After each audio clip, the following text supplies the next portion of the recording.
The deaths of those 8 IDF soldiers come as ceasefire talks continue, and Yemen's Iran-backed Houthis ramp up attacks on U.S. ships.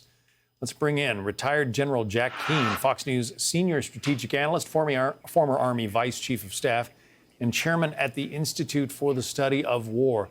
We read, General Keane, about these Houthi attacks every day, and I was frankly astounded to read that this is the largest attack on the U.S. Navy, essentially, since World War II.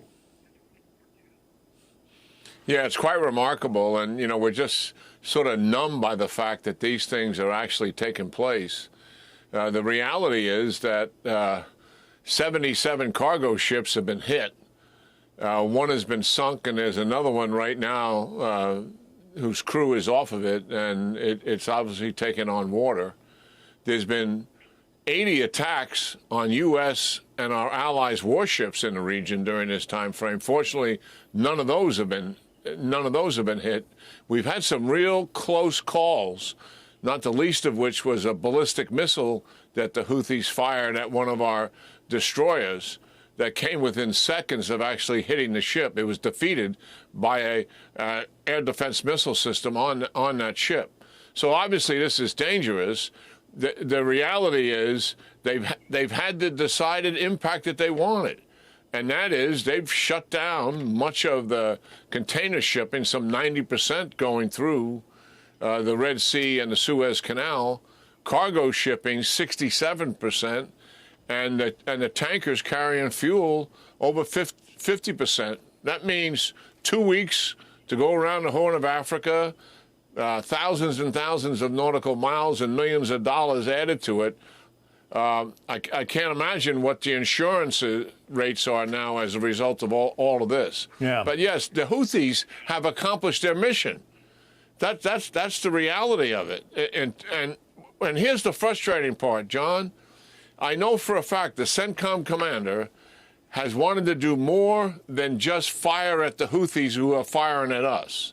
He wants to take a limited action against Iranians' conventional military capability in Iran, namely the IRGC forces, much as Reagan did. He's recommended over 100 targets to the administration, and the fact is that none of those have been accepted. Many of us looking at this, if you want to stop the Houthis, you have to convince them Iran, you have to get deterrence back on the table, and they will shut them down. Yeah, because the Houthis used to, ride around in pickup trucks shooting AK-47s. Now all of a sudden they've got drones and ICBMs of the kind that nearly hit one of our ships, as you pointed out. Yeah, well, they have hundreds and hundreds of drones, thousands of rockets and missiles, and as you pointed out, a number of ballistic missiles, to be sure.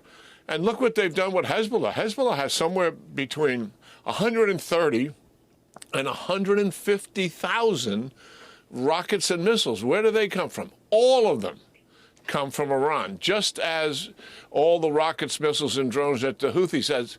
And remember, it was the Iranians who incentivized the Houthis to topple the regime in Yemen, which was a regime friendly to the United States and to our allies in the region. We had an embassy there that is shut down.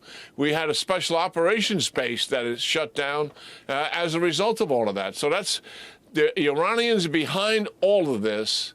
They are the conductor of the orchestra, and we failed to confront them the way we should. Why is the administration seemingly afraid to take on Iran or to at least deal out some pain? The administration still is under the misguided view that if we talk to the Iranians and work diplomatically, we can achieve some kind of breakthrough. This has been going on for almost 4 years now. No breakthrough. But this is just a few weeks ago, a member of the National Security Council in the White House and the State Department was conducting classified briefings, clandestine in other words, with the Iranians, again, to try to make some kind of a deal.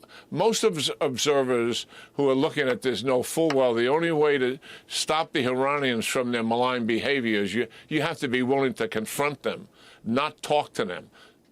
talking is worn out by now, and this administration, unfortunately, hasn't come to that conclusion.